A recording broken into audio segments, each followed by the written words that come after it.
Baik, selamat malam para pemirsa dan pencinta WH Podcast. Masih dalam uji coba. Kali ini kita akan berbincang-bincang dengan Dinas Pertanian dan Dinas Ketahanan Pangan. Ini saya kira ada manfaatnya untuk diketahui oleh khalayak dan publik di Banten khususnya dan juga di mana saja berada, karena ini merupakan aktualisasi dari program-program pemerintah di tengah COVID-19.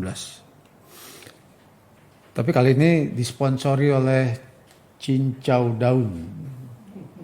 Ini namanya cincau daun hijau dan sudah di laboratorium, ternyata memang tidak pakai pengawet. Saya tidak bermaksud mensponsori, tapi paling tidak saya ini karya hasil dari anak kita yang ada di ASN, Kota Pang, Tanpangan. Boleh dong kalau saya sampaikan ini kepada masyarakat, silakan aja, nanti berhubungan dengan alamat sudah ada. Tapi saya sering saya coba, ini luar biasa enak. Jadi cincau daun yang nikmat buat saya. Nanti dicoba oleh Kepala Dinas Pertanian maupun Ketahanan. Selamat malam dan assalamualaikum warahmatullahi wabarakatuh. Waalaikumsalam. Di depan saya sudah hadir Pak Agus Tauhid, lengkapnya Insinyur Agus Tauhid. Beliau adalah Dinas Pertanian yang saya kira menggeluti sektor pertanian, dan beberapa bulan yang lalu beliau mendapatkan penghargaan bahwa sektor pertanian kita mendapat penghargaan dari Wakil Presiden yang berkaitan dengan produksi surplus, katanya Pak Tauhid ya, bagus ya. Siapa betul Pak? Jadi ini kabar gembira buat rakyat Banten. Di sebelahnya adalah Ibu Aan Maulana, adalah dokter yang sekarang menjadi Kepala Dinas Ketahanan Pangan. Kita juga mungkin belum begitu familiar tentang ketahanan pangan, sampai masyarakat juga mungkin perlu lebih lanjut. Apa sih ketahanan pangan itu, lalu apa sih yang kita kerjakan dan gimana dalam rangka menghadapi situasi ke depan yang tentunya menurut Ibu kita meyakinkan atau menjanjikan atau tidak, karena kadang-kadang fluktuasi ekonomi kita kan naik turun, dan beberapa waktu yang lalu sampai kita kekurangan kurangan pangan yang menjadi kebutuhan masyarakat. Sekarang ditingkai juga dengan harga telur yang makin merosot tajam dan merugikan dunia industri perteluran, dan ini juga dampak bagi kondisi ekonomi kita yang memang mengalami penurunan karena COVID-19. Kalau kita bicara COVID-19 tentunya semua juga orang tahu bahwa ada dampak. Tapi paling tidak kita ingin dengar dari pertanian maupun tanpangan, gimana sih kondisi kita saat ini dan ke depan, apakah mengkhawatirkan atau tidak. Baik, untuk yang pertama saya sapa Pak Agus Tauhid, Dinas Pertanian. Selamat malam Pak Agus. Baik Pak, selamat malam. Saya ulangi lagi Pak. Ya, selamat malam. Dan gimana soal kondisi sektor pertanian kita sekarang ini? Baik, silakan. Terima kasih Pak Gubernur. Assalamualaikum warahmatullahi wabarakatuh. Kondisi perekonomian. Sambil dengerin Pak Tauhid ngomong, saya coba dong ini cincanya. Silakan. Baik. Kondisi perekonomian Indonesia juga Banten pada era sebelum pandemi ini tumbuh bagus di atas 5%. Pas begitu memasuki pandemi COVID, ini hampir semua mengalami kontraksi yang begitu dalam, juga tak terkecuali dengan Provinsi Banten. Dan bahkan pada triwulan ke-1 tahun 2021 mencapai -7.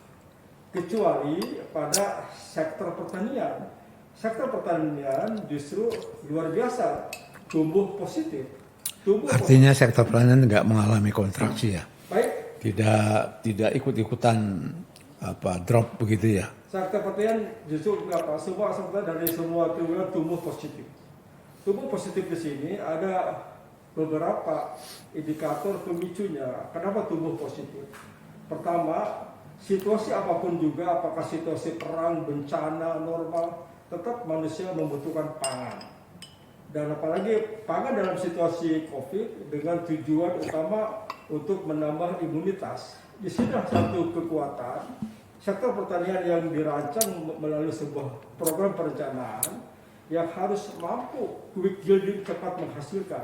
Sektor unggulan apa sih unggulan apa yang jadi primadona bagi sektor pertanian di Banten ini? Baik, yang dikatakan unggulan di sini berarti outputnya bagaimanakah sistem dan usaha bisnis dari mulai berdaya saing tinggi, berkerakyatan, desentralisasi dan berkelanjutan.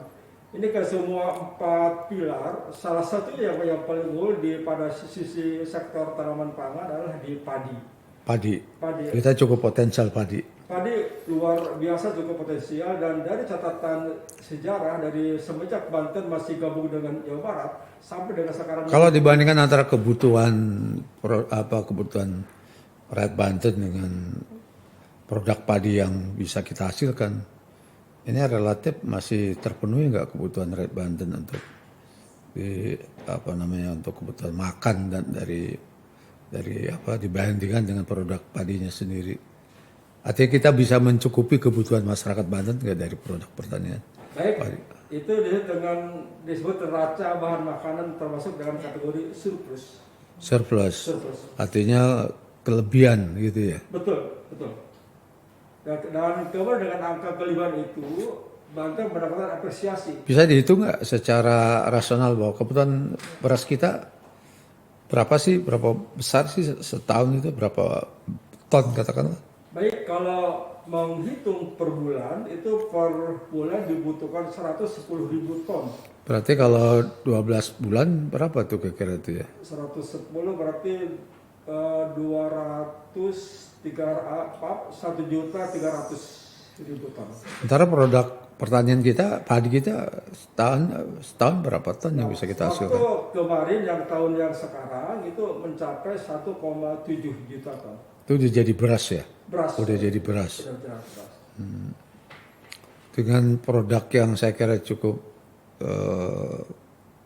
lumayan, ada nggak nilai tambah buat petani itu sendiri? Misalnya ada peningkatan penghasilan dan sebagainya. Baik, kami ukurannya dengan yang dikatakan indeks yang diterima dengan yang dibayarkan, yang disebut dengan nilai tukar petani. Nilai tukar petani sebagai indikator daya beli petani.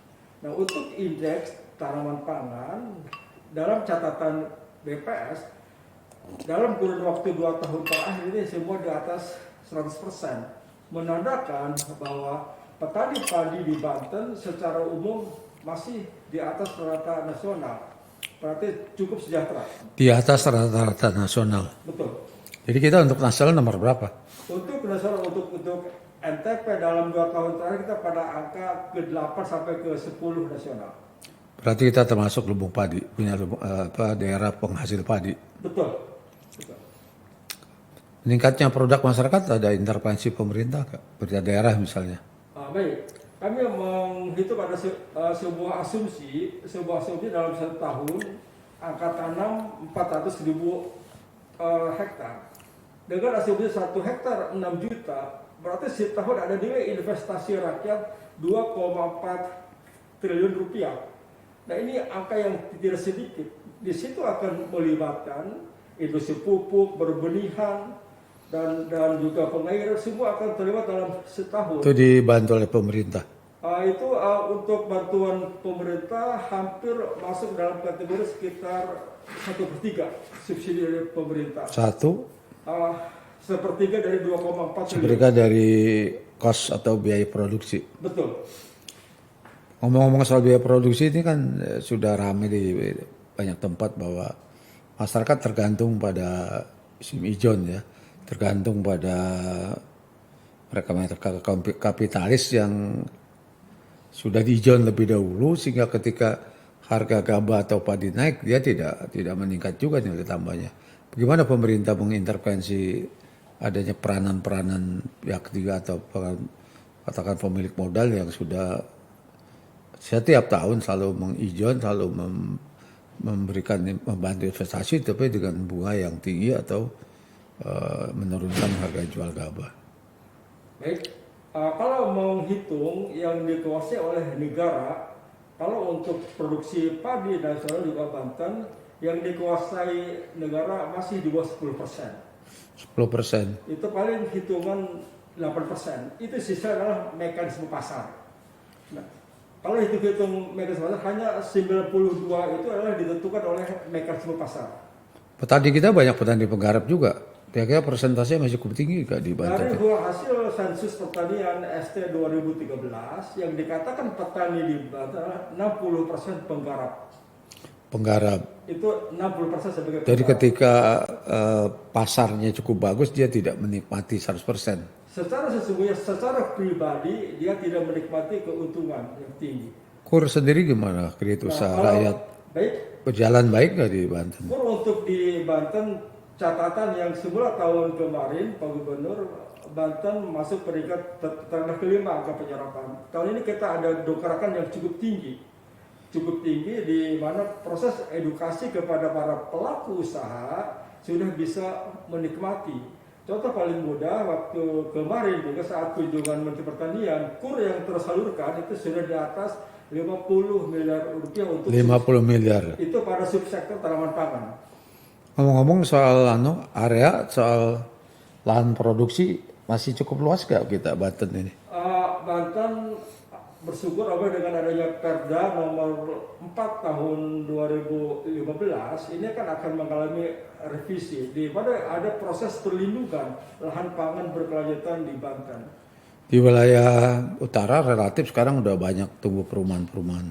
Gimana kita merespon dan mengantisipasi kemungkinan terjadinya pengurangan atau berkurangnya lahan. Mereka kurang lahan kan juga lahan produksi juga semakin terbatas. Ke depan seperti apa sih yang dibayangin oleh Pak Agus? Baik, yang pertama, tahun ini ditargetkan revisi Perda LP2D akan dikeluarkan. Yang pertama ingin melindungi per kabupaten kota. Bagaimanapun juga RT RW provinsi harus siap dengan RT RW kabupaten kota. Nanti di mana RT RW kabupaten kota akan menyiapkan mana lahan cadangan, lahan abadi yang dilindungi. Nah, saat itu ada dilindungi, ada nanti semacam insentif, ada dan disinsentif kepada petani dengan lahan. Boleh tahu yang daerah-daerah yang harus dipertahankan karena itu sebagai lumbung beras atau lumbung padi. Daerah-daerah mana saja sih kira-kira yang menurut Pak Tauhid sangat potensial dan sangat harus dipertahankan gitu sebagai kawasan industri padi misalnya. Baik, contoh yang paling mudah seperti di wilayah Serang, itu di wilayah Kesemen, Sawaluhur, Pontang, Tirtayasa, itu wajib dipertahankan dengan satu. Mengingat sumber air dari Bendung Pamarayan. Ini insentif apa? Irigasinya betul, bagus. Betul. Itu sebagai insentif dari untuk produksi Betul. padi ya. Betul, Pak. Terus di mana lagi di luar? Untuk yang lain juga, Pak Gubernur yang selain di wilayah tersebut juga, pada beberapa wilayah seperti di Lebak dengan Pandeglang, secara jujur, ada 4 wilayah yang merupakan andalan produksi padi di Banten. Pertama Pandeglang, kedua Lebak, ketiga Pandeglang di mana Pandeglang?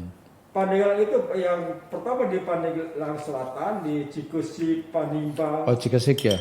Di Cikesik, Panimbang, Munjul. Cikesik kabarnya tak ada hujan bukan dari irigasi.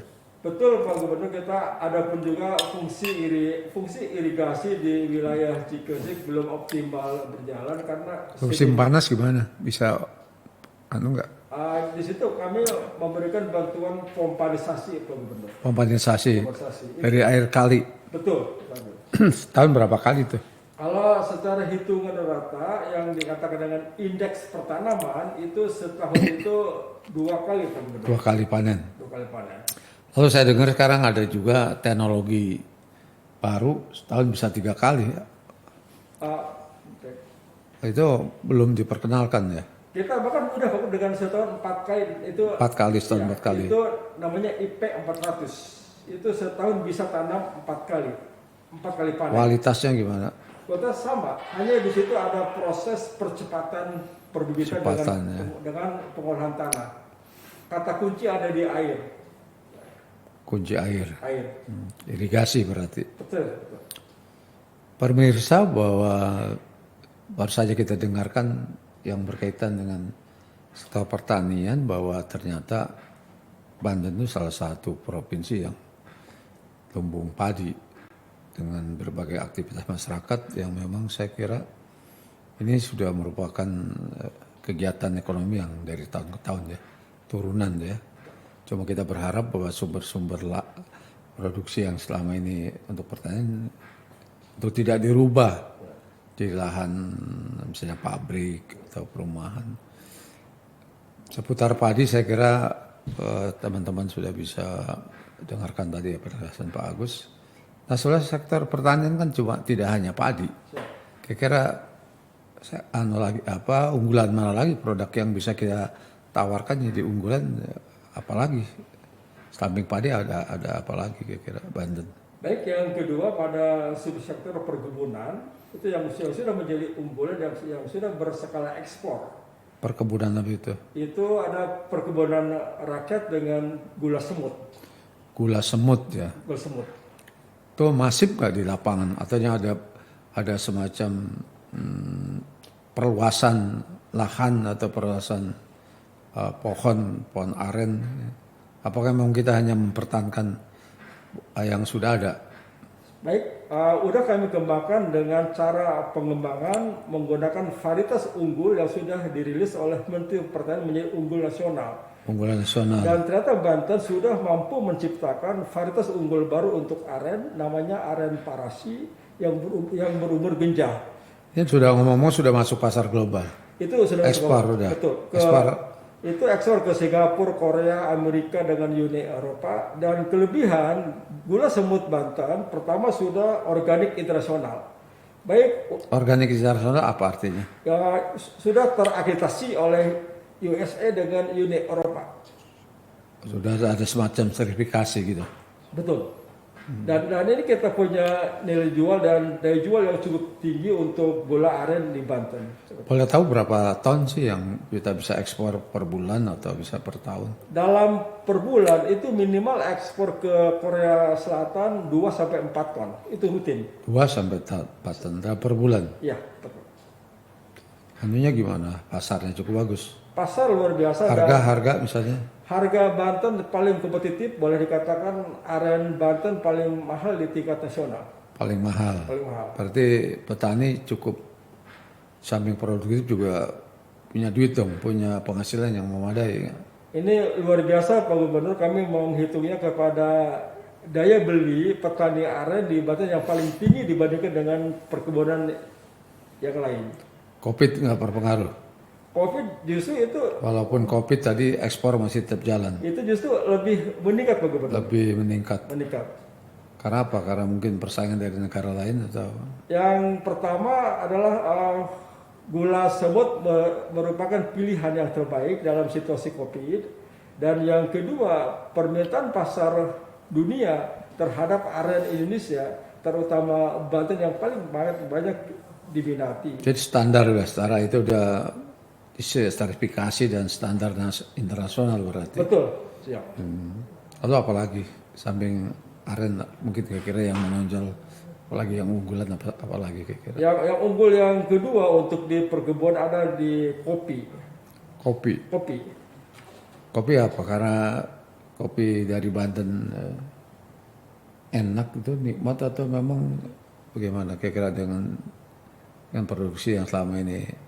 Produktif maksud saya, ada tinggal tambahnya enggak, enak ke kopi Banten? Baik, hasil kita beberapa uji rasa dan lomba uji rasa kopi terbaik di nasional Banten termasuk kopi yang diperhitungkan Pak Gubernur yang masuk ke skala premium. Ada kekhasan kopi Banten yang direvisi oleh kopi Robusta, tetapi Robusta Banten tidak sestrong dengan Robusta yang lain. Kopi kita kopi robusta. Betul, Robusta. Itu karena peninggalan sejarah, mungkin biasanya kan kopi itu enak karena sejak zaman Belanda. Belanda itu selalu pintar memilih tanaman kopi sebagai apa yang cukup produktif dan berkualitas.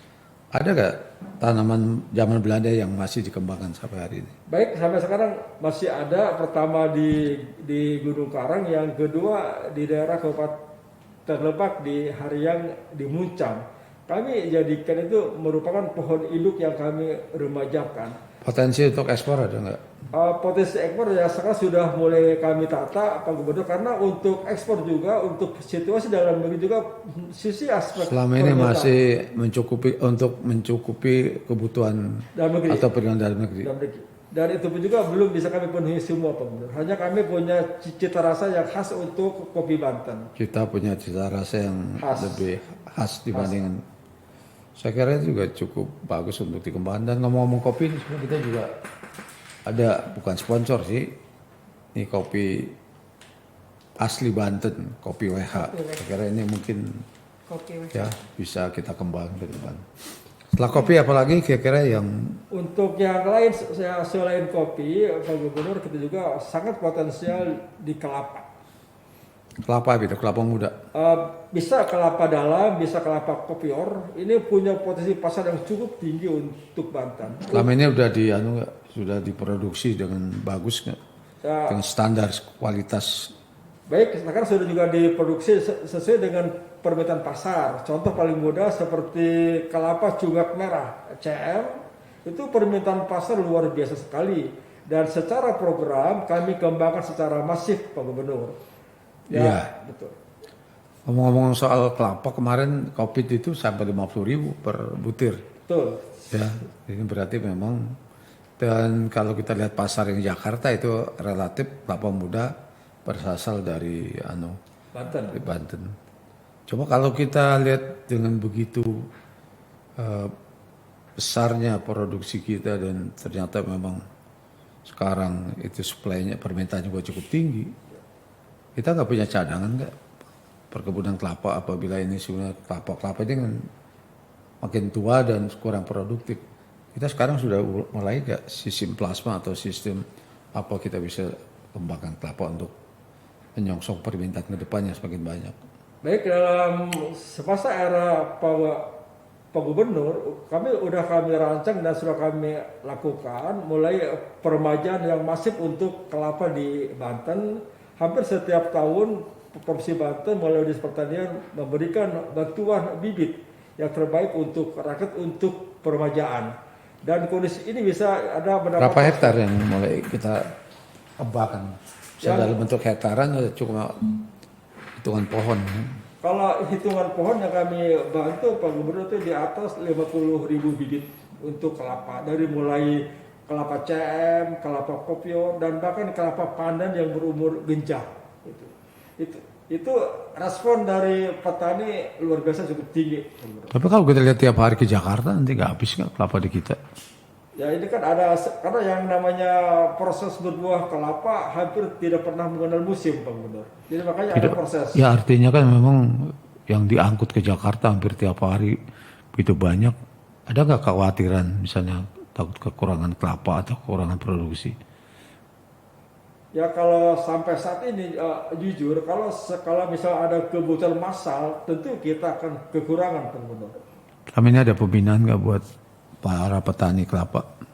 Untuk Pemerintah. petani, baik untuk pembinaan kami lakukan. Pertama dari aspek budaya, juga perbaikan bibit. Bibit sangat menentukan. Jangan sampai kami membiarkan petani menggunakan bibit asalan.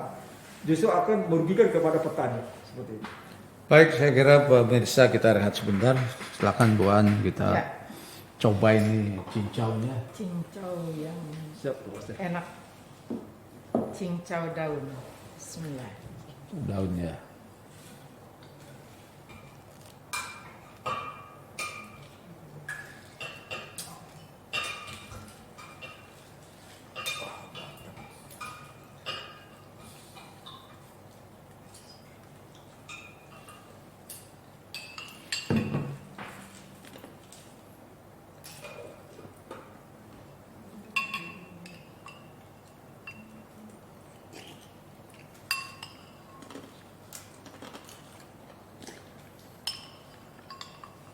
Ini adem di perut.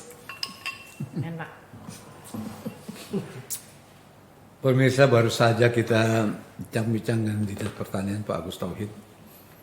Kita tadi sampaikan bahwa Banten ternyata punya unggulan dari sektor padi. Kita surplus, tambah gula aren juga kita sudah mendunia. Kita sudah ekspor di berbagai negara, Amerika, Korea, dan banyak negara lainnya, dan memang permintaan cukup tinggi. Yang ketiga kopi juga sekarang lagi diusahakan.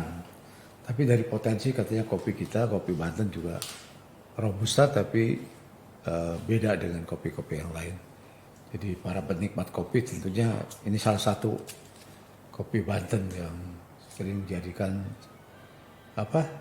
untuk pameran di mana-mana suka ditawarkan kopi WH ini.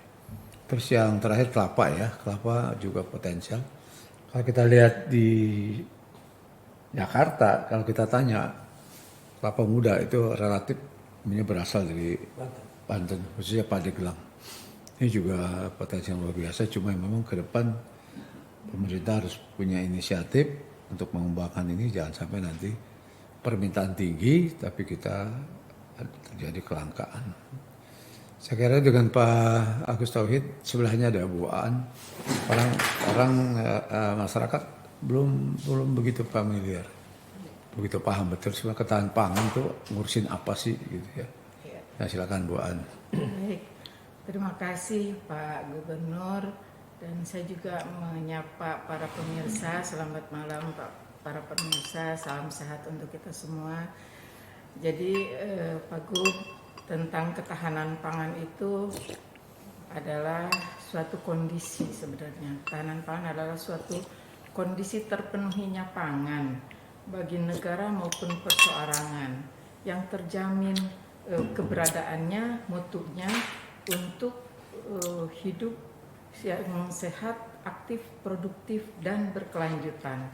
Jadi sangat erat kaitannya dengan visinya Pak Gubernur di Banten ini, bahwa sumber daya manusia itu tergantung dari bagaimana hidup yang sehat, aktif, produktif, berkelanjutan untuk manusia yang maju, mandiri, berdaya saing, sejahtera, dan berakhlakul karimah. Jadi kaitannya adalah dengan sumber daya manusia. Kalau terjadi misalnya pacaklik, kelangkaan pangan, apa yang bisa kita lakukan? Jadi untuk paceklik kami adalah melakukan action di lapangan yang berbeda dengan Dinas Pertanian. Kami sangat berkaitan erat dengan pertanian karena di Dinas Pertanianlah ketersediaan untuk ketahanan pangan itu. Jadi ketahanan pangan ada 3 pilar: ketersediaan, keterjangkauan, dan pemanfaatan pangan. Jadi ketersediaan yang ada di Dinas Pertanian dengan produksinya yang surplus, jadi ada 11 komoditas yang menjadi perhatian kami. Setiap harinya kami pantau melalui harga maupun bagaimana kondisi ketersediaan, kebutuhan dan ketersediaannya. Itu stok berarti ya? Iya, antara kebutuhan dan ketersediaan neraca bahan makanannya.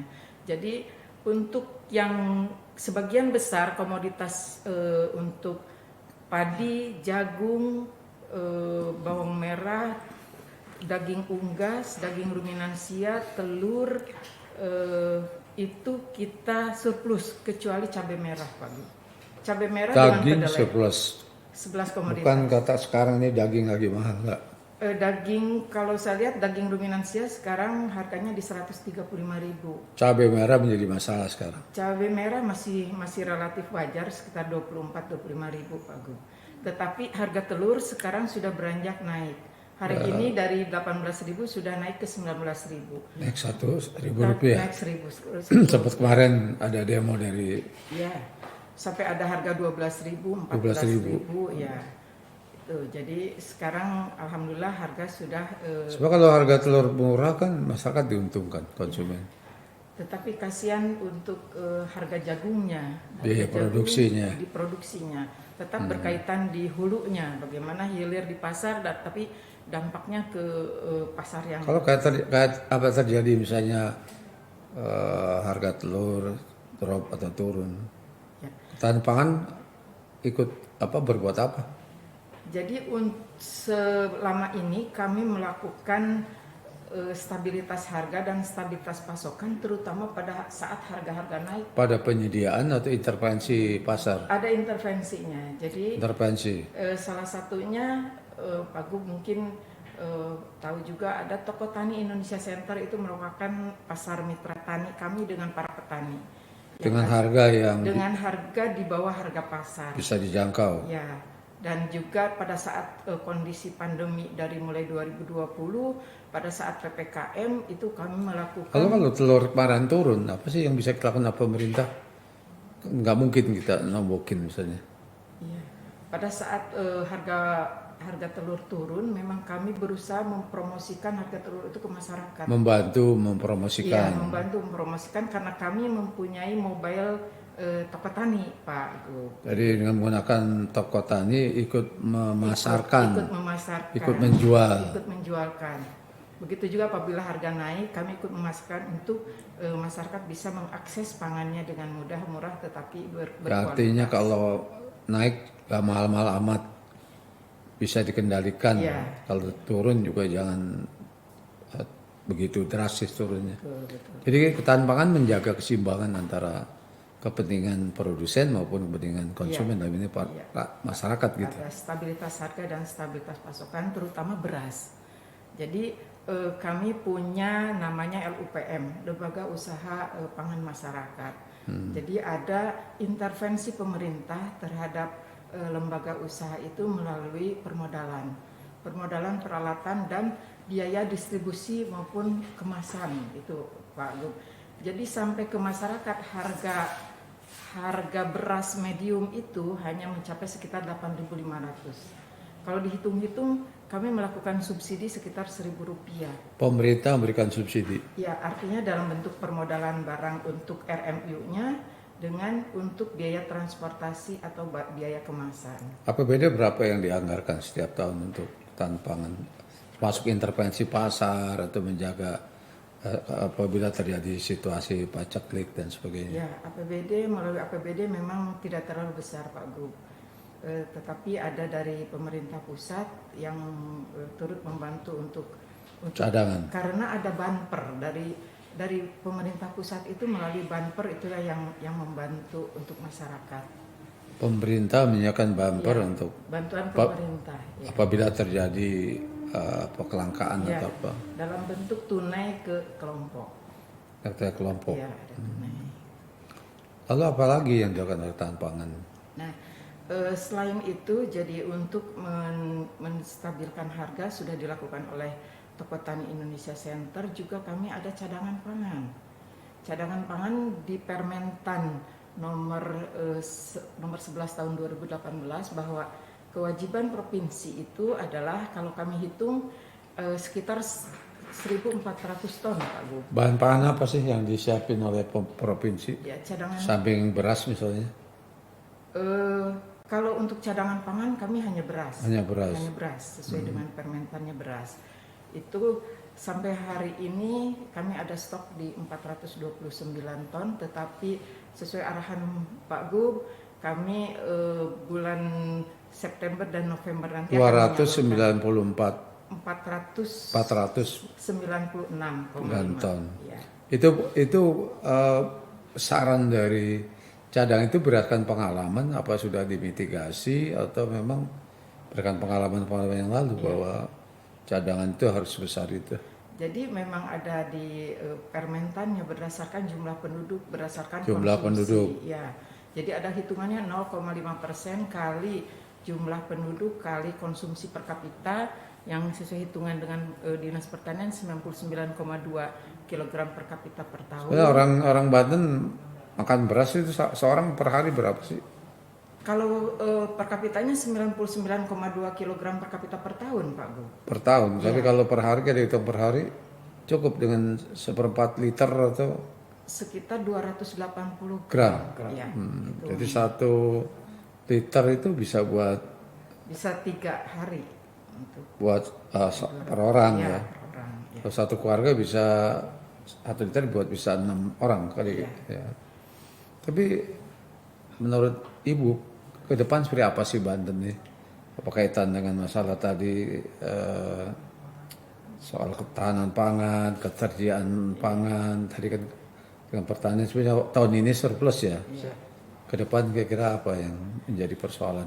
Jadi banyak persoalan sebenarnya Pak Gub. Salah satunya adalah bagaimana luas lahan pertanian yang semakin menurun dibandingkan dengan bonus jumlah penduduk yang semakin Luas meningkat. lahan makin menurun, Jumlah penduduk semakin tambah, Nah, kebutuhan akan beras bertambah. makin Ya. tambah. Nah, Nah, gimana tuh? jadi Kira-kira? solusinya bagaimana kami mempropagandakan untuk menurunkan konsumsi beras dan terigu, tetapi kita meningkatkan konsumsi umbi-umbian, sayur dan buah. Umbi-umbian di sini adalah salah satu sumber karbohidrat juga, gitu. Potensial juga. Potensial, ya, termasuk juga kami sedang menyusun ini untuk penentuan harga pangan lokal, ya umbi-umbian itu yang tidak ditentukan oleh harga pemerintah pusat. Jadi pemerintah mungkin Ubi-ubian akan menjadi cadangan, menjadi cadangan. makanan pokok. Ya, betul. Dan untuk olahan-olahan kami sudah lakukan sejak tahun karena ada program penganekaragaman pangan. Jadi kami lakukan bagaimana cara mengolah umbi-umbian itu menjadi makanan yang memang disukai dari segala kalangan. Produk lokal sendiri masih cukup nggak? Misalnya ubi-ubian masih cukup Sangat cukup sebetulnya Pak Gub apabila kalau ditingkatkan. Dan salah satu ikon di Pandeglang adalah talas beneng. Tas bening kan dijual itu. Talas beneng itu menjadi sumber Talas tepung. ubinya. Tepung menjadi sumber tepung bagi brownies talas yang ada di Bogor itu sumber Jadi- bahan bakunya dari Pandeglang Pak Gub. Bisa jadi nggak dia menggantikan makanan pokok seperti beras tadi? Masih tetap ada subsidi. Ada subsidi. Ada substitusi antara beras dengan, jadi tidak mudah. Tetapi untuk masyarakat di Pandeglang maupun Lebak ataupun Kabupaten Serang, Kabupaten Tangerang, mereka terbiasa sebetulnya mengkonsumsi umbi-umbian itu sebagai pengganti nasi. Makanan pokok. Iya. Jadi walaupun beras mungkin langka gitu, Ya, mereka masih bisa survive, Betul. masih bisa hidup. itu yang selalu kami promosikan dan propagandakan bagaimana dengan salah satu propagandanya adalah free gluten untuk istilahnya ada namanya tepung mokaf Pak Gub, modified cassava. Jadi dari singkong yang diolah melalui fermentasi itu diolah menjadi tepung, tetapi kandungan dari tepung tersebut itu adalah free gluten. Itu disarankan untuk orang-orang yang diabetes. Nah, itu yang salah satu Produknya sekarang udah bisa dianggap cukup nggak untuk kebutuhan masyarakat Banten sendiri? Jadi untuk olahan-olahan itu UKM binaan kami itu yang melakukan pengolahannya. UKM Ada UKM. cukup produktif. Bahannya dari mana? Bahannya dari hasil pertanian. Iya, dari singkong yang ada. Jadi kami sangat erat dengan Dinas Pertanian, baik itu data maupun titik-titik lokasi. Bisa berkolaborasi, Sangat. bisa berkoordinasi. Sangat Pak.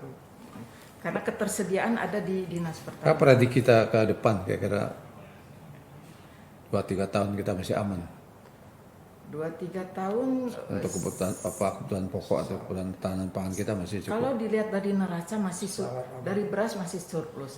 Rata-rata memang di neraca kami antara apa tadi sampaikan Pak Kadis antara 100,8.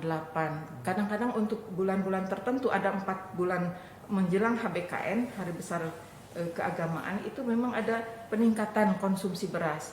Tingkat kebutuhan. Ya, tapi Bisa lebaran gitu ya. Ya, karena ada zakat fitrah dan lain-lain. Itu cukup tinggi. Tetapi cukup tinggi, tetapi masih bisa dari data yang kami miliki hasil dari panen Dinas Pertanian itu kita Ada ketersediaan. masih surplus Pak. Tapi keterjangkauan juga. Masih. Ya. Tapi intervensi dari LUPM untuk bisa menstabilkan harga cukup berpengaruh. Karena dengan subsidi Rp1.000 kepada kelompok itu bisa menstabilkan harga beras. Peran pemerintah pusat juga Betul. ada. Ada peran pemerintah. Peran Bulog sendiri gimana? Bulog kami bekerja sama dari sisi cadangan pangan dan bagaimana mendistribusikannya. kami sedang bekerja sama dengan Bulog untuk mendistribusikan cadangan pangan ke wilayah-wilayah 6 kabupaten kota ini yang sudah berlangsung 2 kabupaten di bulan September dan 6 kabupaten kota nanti di bulan November, Pak Bu. Bisa tahu nggak kebutuhan pokok masyarakat selain beras apa aja sih? Kalau Banten yang dikatakan makanan pokoknya adalah beras, Pak. Beras. Setelah itu lauk pauknya misalnya Lauk pauk ikan. ikan. Ya, Ikan juga masih tercukupi. Konsumsi ikan di Banten cukup tinggi, 22,3 kg per kapita per tahun. Konsumsi ikan darat atau Tidak dibatasi, tawar Pak. maksudnya? Masih tawar dan nggak tidak dibatasi. Tetapi untuk konsumsi daging itu masih rendah. Daging ruminansia itu hanya 3,8 kg. Kalau lebaran aja kali butuh Iya, daging. ada di daerah-daerah tertentu makan daging hanya pada saat lebaran. Kalau susu juga masih 3,6 liter per kapita per tahun untuk masyarakat Banten. Belum menjadi makanan Ya. juga pokok ya. Telur mending, telur itu Terus justru banyak dibutuhkan. 9,5 kg per kapita per tahun untuk masyarakat Banten. Secara keseluruhan sebetulnya angka kecukupan gizi di atas rata-rata nasional, Pak Gub, untuk Banten. Angka kebutuhan gizi, Angka kecukupan gizi masyarakat asupan Banten. ternyata juga di atas rata nasional. Iya. Jadi ada 10 poin di atas nasional. Jadi kita Apa aja tuh? Jadi walaupun kelihatan kecil angka-angkanya 9 kg untuk daging putih, terus 8 kg untuk telur, susu 3,6 liter, terus untuk ikan 22,3, totalnya itu adalah 64 sekian kilogram per kapita per tahun. Itu Menarik juga ini, gizi kita cukup Iya. dan di atas nasional ya. Tapi Itu kalau- hanya untuk semua daerah atau ada disparitas, misalnya itu untuk masyarakat yang berada di wilayah timur, tapi masyarakat yang di sana mungkin di area tertentu, karena ada hubungannya juga dengan stunting, betul, ada hubungan dengan kurang gizi. masih Apakah karena memang kemampuan atau daya beli rendah atau memang kesadaran untuk iya. konsumsi yang yang gizi cukup masih kurang. Jadi sebenarnya kalau kita menghitung protein hewani, angka kecukupan gizi dari protein hewani sebagian besar memang angka tingginya dari perkotaan, Pak Bu. Daerah Jadi perkotaan. sebenarnya tersubsidi angka itu terdongkrak naik untuk yang di pedalaman. Karena daerah perkotaan. Karena daerah perkotaan. Jadi sebetulnya angka-angka yang Pandeglang, Lebak, Kabupaten Serang itu terdongkrak oleh Tangerang Raya, angka-angkanya itu. Gitu. Sebagian besar sebetulnya seperti itu. Tapi kalau melihat dari peta, kami juga punya peta rentan rawan pangan yang menilai stunting juga. Salah satunya ada 98 kecamatan di kita yang masih ada kasus stunting. Intervensi dari Dinas Ketahanan Pangan adalah melalui pemberian beras yang berfortifikasi, yang mengandung beberapa Beras berfortifikasi itu apa? Berfortifikasi itu artinya beras yang telah dicampur dengan vitamin dan mineral dan yang lain-lain. Selain itu juga kami arahkan orang tuanya yang punya anak stunting itu untuk mendapat bimbingan pemanfaatan pangan lestari, jadi P2L untuk menanam sayuran-sayuran di sekitar rumahnya. Sebenarnya mereka bisa terpenuhi dengan tanaman sekitar ya. Sebetulnya bisa, sayuran dan sebagainya kan bisa, mereka punya lahan. karena lahan-lahannya. Lahan itu kan masih cukup ya. Kalau dihitung-hitung kami sudah punya sekitar 440-an kelompok wanita tani untuk Kelompok P2L. wanita itu. Ya. Termasuk juga sosialisasi kepada Ya betul. ibu-ibu rumah tangga untuk Kalau misalnya Pak Kadis Pertanian secara luas dan masif, tetapi kami masifnya adalah di kelompok wanita tani dan ibu-ibu yang di daerah-daerah rentan rawan pangan, sesuai dengan peta yang kami miliki itu, Pak. tapi kita selama ini kan bisa kita tanggulangi ya. Ya, cuma bisa teratasi, Pak Gubernur. Menarik sekali pemirsa, kita barusan bincang dengan Bu Aan Ketapang. Ternyata memang kita sudah proyeksikan tentang kebutuhan itu sendiri dan kita jaga-jaga betul dan sampai nanti si paceklik masyarakat betul-betul kelaparan. Tapi selama ini apa yang dilakukan oleh Dinas Tabang dengan membangun ketersediaan, keterjangkauan dan artinya kebutuhan itu bisa dijangkau oleh masyarakat dan mengendalikan pasar termasuk dalamnya ada mengendalikan kesediaan kebutuhan pokok itu saya kira sudah cukup bagus. Yang kita berharap bahwa Banten tetap aman, ya, tetap terjaga. Mudah-mudahan pertemuan ini bisa didengar oleh publik, oleh masyarakat, dan bisa menjadi perhatian tersendiri. Sebelum kita akhiri, coba kita cobain kopi WH ini. Kopi WH. Ini campuran ini, kopi dengan apa? Creamer ya, sama gula aren. Masuk gula aren yang diekspor nih produk kita. Kopinya kopi Banten, gulanya gula aren Banten. Dan luar biasa ini. Ini biasanya ada di kafe-kafe.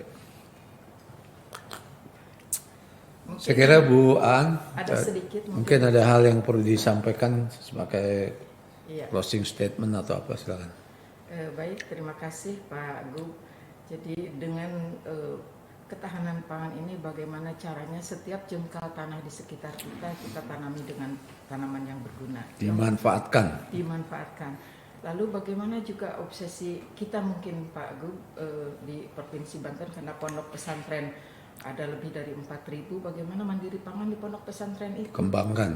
melalui Jadi penanaman yang ada di lokasi produktif untuk pesantren karena memang pondok pesantren gue punya lahan yang cukup memadai. untuk kebutuhannya sendiri.